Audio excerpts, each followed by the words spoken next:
ಬಂಧುಗಳೇ ನಮಸ್ಕಾರ. ದಯಮಾಡಿ ಹೆಚ್ಚು ಚಂದ್ರಶೇಖರ್ ಯೂಟ್ಯೂಬ್ ಚಾನಲ್ನ ಸಬ್ಸ್ಕ್ರೈಬ್ ಮಾಡಿಸಿ ಬೆಲ್ ಬಟನನ್ನು ಪ್ರೆಸ್ ಮಾಡಿ. ಮೊನ್ನೆ ಜೂನ್ 8ನೇ ತಾರೀಕು ದೆಹಲಿನಲ್ಲಿ ಇಂಡಿ ಅಲಯನ್ಸ್ನ ಸಭೆ ನಡೀತು. ಜನಕ್ಕಾಗಲೇ ಮರ್ತೇ ಹೋಗಿತ್ತು, ಈವನ್ ಪಕ್ಷಗಳಿಗೂ ಮರ್ತೋಗಿತ್ತು. ಇಂಡಿ ಅಲಯನ್ಸ್ ಅನ್ನೋದೊಂದು ಇದೆ, ಅದೊಂದು ದಿನ ಬದುಕಿದೆ ಅಂತೇಳಿ. ಯಾಕೆ ಅಂತ ಹೇಳಿದ್ರೆ ಕಾಂಗ್ರೆಸ್ಗೆ ಗೊತ್ತಿರಲಿಲ್ಲ ಇಂಡಿ ಅಲಯನ್ಸ್ ಇನ್ನೂ ಬದುಕಿದೆಯಾ ಅಂತ. 2 ವರ್ಷ ಆಗಿತ್ತು ಮೀಟಿಂಗ್ ಮಾಡಿ. ಅದಾದಮೇಲೆ ಇಂಡಿ ಅಲಯನ್ಸ್ ಸುದ್ದಿನೇ ಯಾರೂ ಮಾತಾಡಿರಲಿಲ್ಲ. ಲೋಕಸಭಾ ಚುನಾವಣೆ ಬಂತು, ವಿಧಾನಸಭೆ ಚುನಾವಣೆಗಳು ಬಂದವು. ವಿಧಾನಸಭೆ ಚುನಾವಣೆಯಲ್ಲಿ ಒಬ್ಬೊಬ್ಬರು ಆ ಇಂಡಿ ಅಲಯನ್ಸ್ ಪಾರ್ಟ್ನರ್ಗಳನ್ನು ಬಡ್ದಾಡ್ಕೊಂಡ್ರು.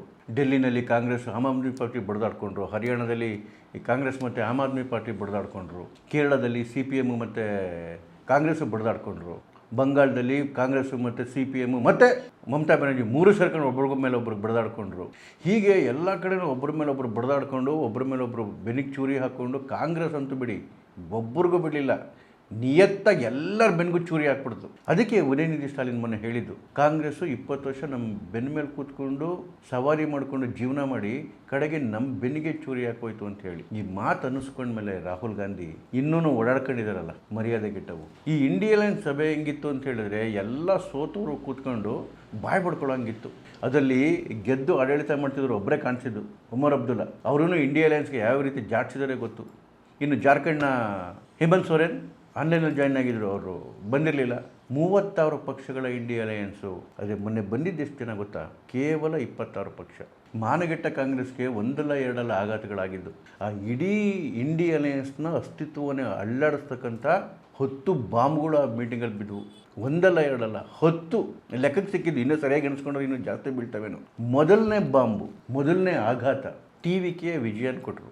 ಯಾಕೆಂತೇಳಿದ್ರೆ TVK ವಿಜಯನ್ ಅವ್ರನ್ನ ಇಂಡಿ ಅಲಯನ್ಸ್ನ ಪಾರ್ಟ್ನರ್ ಮಾಡ್ಕೋಬೇಕು, ಈ ಮೀಟಿಂಗಿಗೆ ಅವ್ರಿಗೆ ಬರೋ ಹಾಗೆ ಮಾಡಬೇಕು ಅಂತೇಳಿ ಭಾಳ ಪ್ರಯತ್ನ ಮಾಡಿತ್ತು ಕಾಂಗ್ರೆಸ್ಸು. ಅವ್ರಿಗೋಸ್ಕರ ಸೀಟು ಅಲಾಟ್ಮೆಂಟ್ ಮಾಡ್ಕೊಂಡು ಕೂತ್ಕೊಂಡಿತ್ತು. ಆದರೆ ಇಂಡಿ ಅಲಯನ್ಸ್ನ ಮೀಟಿಂಗ್ ನಡೆದಾಗ ಶುರುವಾದಾಗ TVK ಅವರು ಯಾರೊಬ್ಬರು ಬರಲಿಲ್ಲ. ಬರೋದು ಬಿಟ್ಬಿಡಿ, ಎಷ್ಟು ಅವಮಾನ ಮಾಡಿದ್ರು TVK ಅವರು ಕಾಂಗ್ರೆಸ್ಗೆ ಅಂತೇಳಿದ್ರೆ. ಇದೇ TVK ವಿಜಯನ್ನು ದಿಲ್ಲಿ ಪ್ರವಾಸಕ್ಕೆ ಬಂದಿದ್ದರು, ಅಫಿಷಿಯಲ್ ಮೀಟಿಂಗು, ಪ್ರೈಮ್ ಮಿನಿಸ್ಟರ್ನ ಮೀಟ್ ಮಾಡೋದಕ್ಕೆ, ಹೋಮ್ ಮಿನಿಸ್ಟರ್ನ ಮೀಟ್ ಮಾಡೋದಕ್ಕೆ. ಮೀಟ್ ಮಾಡಾದಮೇಲೆ ಒಂದು ಕರ್ಟಸಿ ಕಾಲು ಮಾಡಲಿಲ್ಲ ಸೋನಿಯಾ ಗಾಂಧಿಗೆ, ರಾಹುಲ್ ಗಾಂಧಿಗೆ. ಮೀಟ್ ಮಾಡೋದು ಬಿಟ್ಬಿಡಿ, ಒಂದು ಕಾಲು ಮಾಡಲಿಲ್ಲ. ಇಂಡಿ ಅಲಯನ್ಸ್ ಸಭೆಯಲ್ಲಿ TVK ಒಬ್ಬರು ರೆಪ್ರೆಸೆಂಟ್ ಮಾಡಲಿಲ್ಲ. ನಾವು ಇಂಡಿ ಅಲಯನ್ಸ್ ಪಾರ್ಟ್ನರ್ ಆಗ್ತೀವಿ ಅಂತಲೂ ಅವ್ರ ಬಾಯಿಂದ ಬರಲಿಲ್ಲ. ಎರಡನೇ ಆಘಾತ ನೋಡಿ ಇವ್ರ ಯೋಗ್ಯತೆಗಳನ್ನ. ಇಲ್ಲಿ ಇಂಡಿ ಅಲಯನ್ಸ್ ಮೀಟಿಂಗ್ ನಡೀತಿದೆ. ಆ ಮೀಟಿಂಗ್ ನಡೀತಿರ್ತಕ್ಕಂಥ ಸಂದರ್ಭದಲ್ಲೇ ತಮಿಳ್ನಾಡಲ್ಲಿ ಇದೇ ಕಾಂಗ್ರೆಸ್ನ ಪಾರ್ಟ್ನರ್ TVK ಕಾಂಗ್ರೆಸ್ನ ಬಹುದೊಡ್ಡ ನಾಯಕರನ್ನ TVKಗೆ ತಾಕೊಂತು. ಕಾಂಗ್ರೆಸ್ಸಿಂದ ರಮೇಶ್, ತಮಿಳ್ನಾಡಿನ ಕಾಂಗ್ರೆಸ್ನ ಜನರಲ್ ಸೆಕ್ರೆಟರಿ ಮತ್ತು ಕನ್ಯಾಕುಮಾರಿ ಭಾಗದ ಬಹಳ ದೊಡ್ಡ ಲೀಡರು, ಕಾಂಗ್ರೆಸ್ನ ಲೀಡರು, ಕಾಂಗ್ರೆಸ್ಗೆ ರಾಜೀನಾಮೆ ಕೊಟ್ಟು TVK ಜಾಯಿನ್ ಆದರು. ಕಾಂಗ್ರೆಸ್ಸನ್ನು ಮುರಿದು TVK ಒಳಗಡೆಗೆ ಸೇರಿಸ್ಕೊಂತು ಅವರನ್ನ. ಯಾವಾಗ ಇಂಡಿ ಅಲಯನ್ಸ್ ಮೀಟಿಂಗ್ ನಡೆಯೋ ಸಂದರ್ಭದಲ್ಲಿ ಇದಲ್ವ ಟಿಟ್ ಫಾರ್ ಟ್ಯಾಟ್ ಅಂತೇಳಿ. ಅಧಿಕಾರಕ್ಕೆ ಕಾಂಗ್ರೆಸ್ಸು DMK ಬೆನ್ನಿಗೆ ಚೂರಿ ಹಾಕಿತ್ತು. ಇವತ್ತು TVK ಕುತ್ತಿಗೆ ಹಿಡ್ಕೊಂಡು ಅಳ್ಳಾಡಕ್ಕೆ ಬಿಡದೆ ಕಾಂಗ್ರೆಸ್ಗೆ ಚೂರಿ ಹಾಕ್ತಲೇ ಇದೆ. ಇನ್ನು ಆಘಾತ ನಂಬರ್ 3, ಯಾವ ಇಂಡಿ ಅಲಯನ್ಸ್ನ ಬೆನ್ನೆಲುಬಾಗಿದ್ದು ಸ್ಟಾಲಿನ್ ಮತ್ತು DMK. ಯಾವಾಗ ಅಧಿಕಾರದ ಲಾಲಸೆಗೋಸ್ಕರ 2 ಮಿನಿಸ್ಟ್ರಿಗೋಸ್ಕರ ತಮಿಳ್ನಾಡಲ್ಲಿ 20 ವರ್ಷದಿಂದ ಜೊತೆಲಿದ್ದಂತಹ DMK ಬೆನ್ನಿಗೆ ಚೂರಿ ಹಾಕ್ಬಿಟ್ಟು ಆಚೆ ಬಂದರು ರಾಹುಲ್ ಗಾಂಧಿ. ಆವತ್ತೇ ಡಿಸೈಡ್ ಮಾಡ್ತು DMK, ಇನ್ನು ಜನ್ಮದಲ್ಲಿ ನಾವು ಕಾಂಗ್ರೆಸ್ ಸವಾಸ ಮಾಡಲ್ಲ ಅಂತೇಳಿ. ನಾನು ಆಗಲೇ ಹೇಳಿದ್ನಲ್ಲ ಉದಯನಿಧಿ ಸ್ಟಾಲಿನ್ ಯಾವ ಡೈಲಾಗ್ ಹೊಡೆದಿದ್ರು ಅಂತೇಳಿ. ಜೊತೆಗೆ DMK ಪಾರ್ಲಿಮೆಂಟ್ನ ಸ್ಪೀಕರ್ಗೆ ಪತ್ರ ಬರೆದಿದೆ, ನಾವು ಇನ್ಮೇಲೆ ಕಾಂಗ್ರೆಸ್ ಜೊತೆ ಕೂತ್ಕೊಳ್ಳಲ್ಲ, ನಮಗೆ ಸಪ್ರೇಟ್ ಸೀಟ್ ವ್ಯವಸ್ಥೆ ಮಾಡಿ ಅಂತೇಳಿ. ಎಷ್ಟು ಅವಮಾನ ರೀ. ಆ DMK ಇಂಡಿ ಅಲಯನ್ಸ್ನ ಮೀಟಿಂಗಿಗೆ ಬಂದಿರಲಿಲ್ಲ. ಆಘಾತ ನಂಬರ್ 4, ಅರವಿಂದ್ ಕೇಜ್ರಿವಾಲ್ ಒಂಥರ ಇಂಡಿ ಅಲಯನ್ಸ್ನ ಒಂದು ಶಕ್ತಿಯಾಗಿದ್ದರು. ಇವತ್ತು ಆಮ್ ಆದ್ಮಿ ಪಾರ್ಟಿ ಅಫಿಷಿಯಲ್ ಆಗಿ ಘೋಷಣೆ ಮಾಡಿಬಿಟ್ಟಿದೆ, ನಾವು ಇನ್ಮೇಲೆ ಇಂಡಿ ಅಲಯನ್ಸ್ ಪಾರ್ಟ್ನರ್ಸ್ ಅಲ್ಲ, ಕಾಂಗ್ರೆಸ್ ಇರೋ ಜಾಗದಲ್ಲಿ ನಾವು ಕಾಲಿಡಲ್ಲ ಅಂತೇಳಿ. ಅರವಿಂದ್ ಕೇಜ್ರಿವಾಲ್ ಏನೇನು ಡೈಲಾಗ್ ಹೊಡೆದ್ರು ಗೊತ್ತಾ ಕಾಂಗ್ರೆಸ್ ಬಗ್ಗೆ?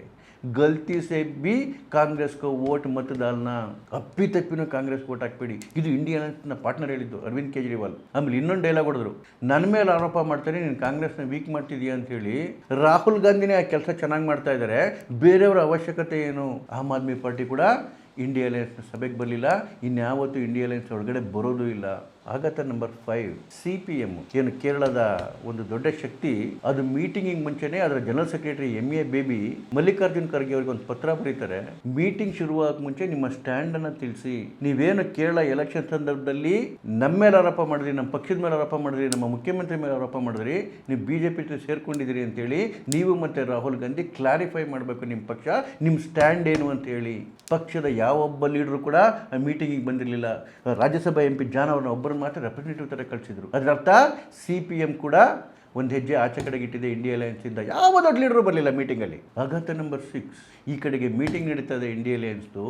ಕೆಲವೇ ಕಿಲೋಮೀಟರ್ಗಳ ದೂರದಲ್ಲಿ ಮಮತಾ ಬ್ಯಾನರ್ಜಿ, ಇಂಡಿಯಾ ಅಲಯನ್ಸ್ನ one of the toppest leader, Mamata Banerjee India ಅಲಯನ್ಸ್ನ one of the top leaders, ಅವರ ಪಕ್ಷದ 20 ಜನ MP ಒಂದು ಕಡೆಗೆ ಸೇರ್ಕೊಂಡು ಡಿಸಿಷನ್ ತಗೊತಾ ಇದ್ದಾರೆ. ನಮ್ಮದೇ ಸಪರೇಟ್ TMC, ಈಗಾಗಲೇ ಆ ಸಂಖ್ಯೆ 21 ಆಗಿದೆಯಂತೆ. ಸ್ಪೀಕರ್ಗೆ ಪತ್ರ ಬರೀತಾ ಇದ್ದಾರೆ, ನಮಗೆ ಸಪರೇಟ್ ಆಗಿ ಸೀಟಿಂಗ್ ಅರೇಂಜ್ಮೆಂಟ್ ಮಾಡಿ ಅಂತ ಹೇಳಿ. ಪಕ್ಷನೇ ನುಚ್ಚು ನೂರಾಗಿ ಹೋಗ್ತಾ ಇದೆ. ಇದ್ರ ಬಗ್ಗೆ ಒಂದು ಕಂಪ್ಲೀಟ್ ವಿಡಿಯೋ ಮಾಡಿದ್ದೀನಿ, ದಯಮಾಡಿ ಚಾನಲ್ನಲ್ಲಿ ನೋಡಿ. ಅದಾದಮೇಲೆ ರಾಜ್ಯಸಭಾ MP ಇದ್ದಿದ್ದೇ 13 ಜನ, ಅದರಲ್ಲಿ ಇಬ್ಬರಾಗಲೇ ರಾಜೀನಾಮೆ ಕೊಟ್ಬಿಟ್ಟಿದ್ದಾರೆ, ಸುಖೇಂದು ಶೇಖರ್ ಮತ್ತು ಕೊಯ್ಯಲ್ ಮಲ್ಲಿಕ್. ಇನ್ನು 80 ಜನ MLAಗಳಲ್ಲಿ 58 ಜನ ಸಪ್ರೇಟ್ ಗ್ರೂಪ್ ಮಾಡ್ಕೊಂಡು ಆಚೆ ಕಡೆಗೆ ಹೋಗಿದ್ದಾರೆ. ಈ ಕಡೆ ಇಂಡಿಯಾ ಅಲಯನ್ಸ್ ಮೀಟಿಂಗ್ ಆಗ್ತಿದೆ, ಆ ಕಡೆಗೆ ಅವರ ಪಕ್ಷ ನುಚ್ಚು ನೂರಾಗಿ ಹೋಗ್ತಾ ಇದೆ. ಆಘಾತ number 7, Akhilesh Yadav meeting attend ಆಗಿ ಬರ್ತಾ ಇದ್ರು. ಪತ್ರಕರ್ತರು ಪ್ರಶ್ನೆ ಕೇಳಿದ್ರು, ಈ ಮೀಟಿಂಗ್ನ ಅಜೆಂಡಾ ಏನು ಅಂತೇಳಿ. ಅಜೆಂಡಾ ಏನೂ ಇಲ್ಲ, ಅದೇನಿದೆ ಅಂತ ಗೊತ್ತಿಲ್ಲ, ಅಲ್ಲಿ ಹೋದ ಮೇಲೆ ಗೊತ್ತಾಗುತ್ತೆ.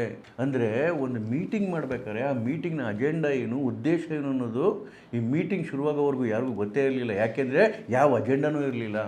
ಅಖಿಲೇಶ್ ಯಾದವ್ಗೆ ಏನಕ್ಕೆ ನಾವು ಸೇರ್ತಿದ್ದೀವಿ ಅಂತ ಗೊತ್ತಿಲ್ಲ ಅಂತ ಹೇಳಿದ್ರೆ, ಇವ್ರು ಯಾಕೆ ಸೇರಿದ್ರು ಗೊತ್ತಾ? ಈಗಾಗಲೇ 2 ವರ್ಷದಿಂದ ಎಲ್ರಿಗೂ ಮರ್ತೇ ಹೋಗಿತ್ತು ಇಂಡಿಯಾ ಅಲಯನ್ಸ್ ಇದೆ ಅಂತೇಳಿ. ಒಬ್ರಿಗೊಬ್ರು ಬಡ್ದಾಡ್ಕೊಂಡಿದ್ರು. ಯಾವಾಗ ಮಮತಾ ಬ್ಯಾನರ್ಜಿ ಸೋತು ಸುಣ್ಣ ಆದರೂ ಇಡೀ ಪಕ್ಷನೇ ಅವ್ರನ್ನ ಬಿಟ್ಬಿಟ್ಟು ಆಚೆ ಕಡೆಗೆ ಹೋಗ್ತಾ ಇತ್ತು.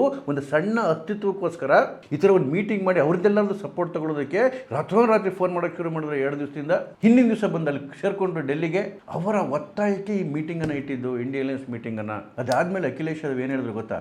ಸೀಟ್ ಶೇರಿಂಗ್ ಅರೇಂಜ್ಮೆಂಟ್ನ ಮಾತಾಡೋಕೆ ಹೋಗ್ತಾ ಇದ್ದೀನಿ ಅಂತ. ಆದರೆ ಮೀಟಿಂಗ್ ನಡೀತು, ಮೀಟಿಂಗಲ್ಲಿ ಏನು ನಡೀತು ಗೊತ್ತಿಲ್ಲ. ಅದಾದಮೇಲೆ 5 ಅಂಶಗಳನ್ನ ಅನೌನ್ಸ್ ಮಾಡಿದ್ರು ಮಲ್ಲಿಕಾರ್ಜುನ್ ಖರ್ಗೆ ಅವರು. ಸೀಟ್ ಶೇರಿಂಗ್ ವಿಷಯನೇ ಮಾತಾಡಿಲ್ಲ. ಇನ್ನು ಯಾವ ಪುರುಷಾರ್ಥಕ್ಕೋಸ್ಕರ ಇವರು ಮೀಟಿಂಗ್ ಮಾಡಿದ್ರು? ನೆಕ್ಸ್ಟ್ ಉಮರ್ ಅಬ್ದುಲ್ಲಾ ಬಂದಿದ್ರು, ಪಾಪ ಕಾಶ್ಮೀರದಿಂದ ಅಟೆಂಡ್ ಮಾಡೋದಕ್ಕೆ. ಅವರು ಯಾವ ಅಜೆಂಡಾ ಇಟ್ಕೊಂಡು ಬಂದಿದ್ರು ಅಂತ ಹೇಳಿದ್ರೆ, ಈ ಮೀಟಿಂಗಲ್ಲಿ ನಾನು ವಿಷಯ ಪ್ರಸ್ತಾಪ ಮಾಡಬೇಕು, ಕಾಶ್ಮೀರಕ್ಕೆ ಸಂಪೂರ್ಣ ರಾಜ್ಯದ ಏನು ದರ್ಜೆ ಕೊಡಬೇಕು ಅಂತೇಳಿ. ಅದಕ್ಕೆ ಎಲ್ಲ ಇಂಡಿಯಾ ಅಲಯನ್ಸ್ ಪಾರ್ಟ್ನರ್ಸ್ಗಳ ಸಪೋರ್ಟ್ ತಗೋಬೇಕು, ಇದನ್ನು ದೊಡ್ಡ ಮಟ್ಟದಲ್ಲಿ ಪ್ರೆಸೆಂಟ್ ಮಾಡಬೇಕು ಅಂತ ಅಂದ್ಕೊಂಡು ಬಂದರೆ, ಆ ಮೀಟಿಂಗಲ್ಲಿ ಆ ವಿಷಯ ಚಕಾರಕ್ಕೆ ಬಂದಿಲ್ಲ. ಎಲ್ಲರೂ ಅವರ ಸ್ವಾರ್ಥದ್ದು ಏನೇನು ಬೇಕು ಅಷ್ಟು ಮಾತಾಡ್ಕೊಂಡು ಹೋದ್ರು ಬಿಟ್ಟರೆ ಈ ವಿಷಯವೇ ಬರಲಿಲ್ಲ ಡಿಸ್ಕಷನ್ಗೆ. ಆಘಾತ ನಂಬರ್ 9, ಇಂಡಿಯಾ ಅಲಯನ್ಸ್ ಮೀಟಿಂಗ್ ನಡೀತಾ ಇದೆ. ಸೋನಿಯಾ ಗಾಂಧಿ ಮತ್ತು ಮಮತಾ ಬ್ಯಾನರ್ಜಿ ಅಕ್ಕಪಕ್ಕ ಕೂತ್ಕೊಂಡು ಕುಚು ಮಾತಾಡ್ತಾ ಇದ್ದಾರೆ. ಬೆಂಗಾಲ್ದಲ್ಲಿ ಕಾಂಗ್ರೆಸ್ನ ದೊಡ್ಡ ನಾಯಕ ಅಧೀರ್ ರಂಜನ್ ಚೌಧರಿ, ಯಾರು TMC ಬಿಟ್ಬಿಟ್ಟು ಆಚೆ ಕಡೆಗೆ ಬಂದಿರಲ್ಲ, ಅವ್ರಿಗೆಲ್ಲರಿಗೂ ಬಹಿರಂಗ ಕರೆ ಕೊಡ್ತಾ ಇದ್ದಾರೆ, ನೀವೆಲ್ಲ ಬಂದು ಕಾಂಗ್ರೆಸ್ ಜಾಯಿನ್ ಆಗಿ. ಎಂಥ ಕಿತ್ತೋಗಿರೋ ಫ್ರೆಂಡ್ಶಿಪ್ ರೀ ಕಾಂಗ್ರೆಸ್ಗೂ TMCಗೂ.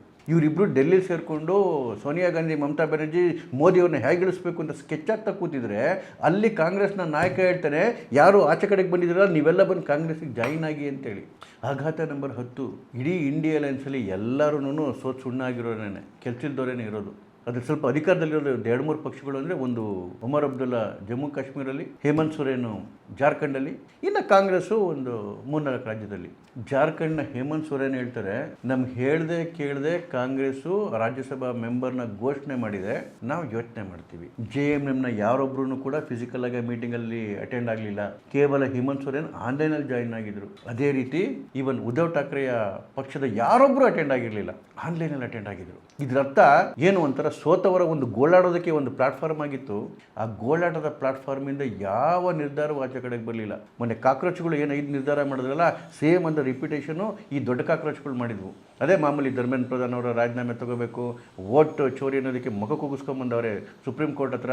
ಈಗ ಅದಕ್ಕೆ ಇನ್ನೊಂದ್ಸರಿ ಸುಪ್ರೀಂ ಕೋರ್ಟ್ CJI ಹತ್ರ ಪಿಟಿಷನ್ ಹಾಕಬೇಕು. ಅದಕ್ಕೆ ರಾಹುಲ್ ಗಾಂಧಿ ಬೇರೆ ಪಕ್ಷದ ಮೇಲೆ ಆವಾಜ್ ಬೇರೆ ಹಾಕಿದ್ರು, ವೋಟ್ ಚೋರಿ ವಿಚಾರದಲ್ಲಿ ನೀವು ಯಾರು ನನ್ನ ಸಪೋರ್ಟಿಗೆ ಬರಲಿಲ್ಲ ಅಂತ ಹೇಳಿ. ಸುಪ್ರೀಂ ಕೋರ್ಟ್ ಹತ್ರ ಚೀಮಾರಿ ಹಾಕಿಸ್ಕೊಂಬಂದವ್ರೆ SIR ವಿಚಾರದಲ್ಲಿ. ಮತ್ತೆ ತಿರ್ಗಿ ಅದೇ SIR ವಿಚಾರ ಮಾತಾಡ್ತಾರೆ. ಒಟ್ಟಿನಲ್ಲಿ ಕಳೆದ ಮೀಟಿಂಗಿಂದ ಈ ಮೀಟಿಂಗ್ ಸೇರೋ ಅಷ್ಟೊತ್ತಿಗೆ 11 ಪಕ್ಷಗಳು ಇಂಡಿಯಾ ಅಲಯನ್ಸಲ್ಲಿ ಇರಲಿಲ್ಲ. ಇನ್ನು ನೆಕ್ಸ್ಟ್ ಮೀಟಿಂಗ್ ಆಗೋಷ್ಟೊತ್ತಿಗೆ ಎಷ್ಟು ಪಕ್ಷಗಳು ತೇಲೋಗ್ತವೋ ಅಥವಾ ಇರೋ ಪಕ್ಷಗಳು ಎಷ್ಟು ಚೂರಾಗಿರ್ತಾವೋ ಗೊತ್ತಿರಲ್ಲ. ಇಂಡಿಯಾ ಅಲಯನ್ಸ್ ಅಂತ ಒಂದು ಇದೆ ಅನ್ನೋದನ್ನೇ ಇನ್ನು ಕೆಲವೇ ತಿಂಗಳುಗಳಲ್ಲಿ ಜನಕ್ಕೆ ಮರ್ತೋಗ್ಬಿಡುತ್ತೆ. ನಮಸ್ಕಾರ.